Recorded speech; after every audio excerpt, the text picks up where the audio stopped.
അമേരിക്കയിൽ പഠിക്കാൻ സ്വപ്നം കാണുന്ന ഇന്ത്യൻ വിദ്യാർത്ഥികൾക്ക് ഈ ആഴ്ചയിലും തിരിച്ചടി കിട്ടിയിരിക്കുകയാണ്. പുതിയ വിദ്യാർത്ഥി വിസകൾക്ക് താൽക്കാലികമായി അപേക്ഷ സ്വീകരിക്കുന്നത് അമേരിക്ക നിർത്തിവെച്ചെന്ന റിപ്പോർട്ടുകളാണ് മാധ്യമങ്ങൾ നൽകുന്നത്. അപേക്ഷകളുടെ സോഷ്യൽ മീഡിയ അക്കൗണ്ടുകൾ കൂടുതൽ പരിശോധിക്കാനാണ് ഈ തീരുമാനം. ട്രംപ് ഭരണകൂടവും അമേരിക്കയിലെ സർവകലാശാലകളും തമ്മിലുള്ള തർക്കം ഇതിന് പിന്നിലുണ്ട്. വിദേശ വിദ്യാർത്ഥികളെ ചേർക്കുന്നതിനുള്ള ഹവാർഡ് യൂണിവേഴ്സിറ്റിയുടെ അംഗീകാരം ട്രംപ് ഭരണകൂടം റദ്ദാക്കിയിരുന്നു. രാഷ്ട്രീയപരമായ കാര്യങ്ങളിൽ ഏർപ്പെടുന്ന വിദ്യാർത്ഥികളുടെ വിസ റദ്ദാക്കുമെന്നും മുന്നറിയിപ്പ് നൽകി. ഈ സാഹചര്യത്തിൽ ഇന്ത്യൻ വിദ്യാർത്ഥികൾ ശ്രദ്ധിക്കേണ്ട കാര്യങ്ങൾ എന്തൊക്കെയാണെന്ന് നോക്കാം.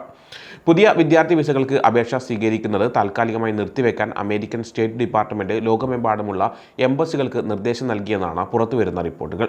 വിദ്യാർത്ഥികളുടെ സോഷ്യൽ മീഡിയ അക്കൗണ്ടുകൾ കൂടുതൽ കർശനമായി പരിശോധിക്കാനാണ് ട്രംപ് ഭരണകൂടത്തിന്റെ പുതിയ നീക്കം.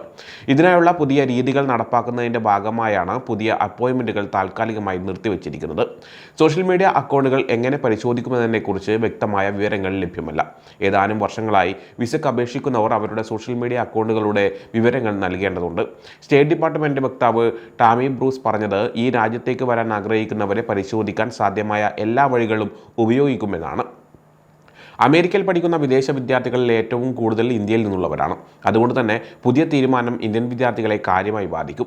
2023-24 വർഷത്തിൽ 3,31,602 ഇന്ത്യൻ വിദ്യാർത്ഥികൾ അമേരിക്കയിൽ പഠിക്കുന്നുണ്ടെന്നാണ് ഓപ്പൺ ഡോർ 2024 റിപ്പോർട്ട് പറയുന്നത്. ഓഗസ്റ്റിലാണ് അമേരിക്കയിലെ അധ്യയന വർഷം ആരംഭിക്കുന്നത്. അതിനാൽ ആയിരക്കണക്കിന് ഇന്ത്യൻ വിദ്യാർത്ഥികൾ വിസയ്ക്ക് അപേക്ഷിക്കാൻ തയ്യാറെടുക്കുകയാണ്. വിസ അപ്പോയിന്റ്മെന്റുകൾ വൈകുകയാണെങ്കിൽ പല വിദ്യാർത്ഥികൾക്കും കൃത്യസമയത്ത് വിസ ലഭിക്കാതെ വരും. എന്നാൽ നിലവിൽ വിസ അപ്പോയിന്റ്മെന്റുകൾ എടുത്തവർക്ക് തുടർ നടപടികളുമായി മുന്നോട്ട് പോകാമെന്ന് അധികൃതർ അറിയിച്ചിട്ടുണ്ട്. പലരും ചോദിക്കുന്നത്, ഓൺലൈനിൽ അമേരിക്കൻ പ്രസിഡന്റ് ഡൊണാൾഡ് ട്രംപിനെ വിമർശിച്ചാൽ വിസ കിട്ടാതെ വരുമോ എന്നാണ്. അങ്ങനെ സംഭവിക്കാനുള്ള സാധ്യതയുണ്ടെന്നാണ് പറയപ്പെടുന്നത്. പലസ്തീൻ അനുകൂല പ്രക്ഷോഭങ്ങളിൽ പങ്കെടുത്തതിന്റെ പേരിൽ ട്രംപ് ഭരണകൂടം നിരവധി വിദ്യാർത്ഥികളുടെ വിസ റദ്ദാക്കിയിരുന്നു. ചിലർ പലസ്തീനെ പിന്തുണച്ച് സോഷ്യൽ മീഡിയയിൽ പോസ്റ്റുകളിട്ടിരുന്നു. വിദ്യാഭ്യാസം നേടാനാണ് വിസ നൽകുന്നത്, രാഷ്ട്രീയപരമായ കാര്യങ്ങളിൽ ഏർപ്പെടാനല്ല എന്നാണ് അമേരിക്കൻ അധികൃതർ പറയുന്നത്. ഈ നടപടിക്കെതിരെ നിയമപരമായ പോരാട്ടങ്ങൾ നടക്കുകയും പിന്നീട് വിസകൾ പുനഃസ്ഥാപിക്കുകയും ചെയ്തു. എങ്കിലും ഇതൊരു മുന്നറിയിപ്പായി കണക്കാക്കാം.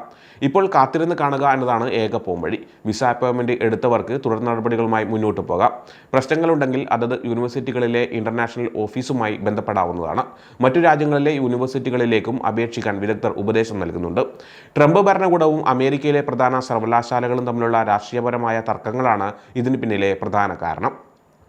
സർവകലാശാലകൾ വിവേചനപരമായ നയങ്ങൾ നടപ്പാക്കുന്നുവെന്നും ജൂതവിരുദ്ധത വളർത്തുന്നുവെന്നും ട്രംപ് ആരോപിക്കുന്നുണ്ട്. ഈ ആരോപണങ്ങളെ സർവകലാശാലകൾ എതിർക്കുന്നു. ഇതിന്റെ ഭാഗമായി സർവകലാശാലകൾക്കുള്ള ഫെഡറൽ ഗ്രാന്റുകൾ നിർത്തലാക്കാനും വിദേശ വിദ്യാർത്ഥികളെ ചേർക്കുന്നത് തടയാനും ട്രംപ് ഭരണകൂടം ശ്രമിക്കുന്നുണ്ട്. രാഷ്ട്രീയപരമായ ഒത്തുതീർപ്പ് ഉണ്ടാകാത്ത പക്ഷം കൂടുതൽ നിയന്ത്രണങ്ങൾ വരാൻ സാധ്യതയുണ്ടെന്ന് തന്നെയാണ് പുറത്തുവരുന്ന സൂചനകൾ.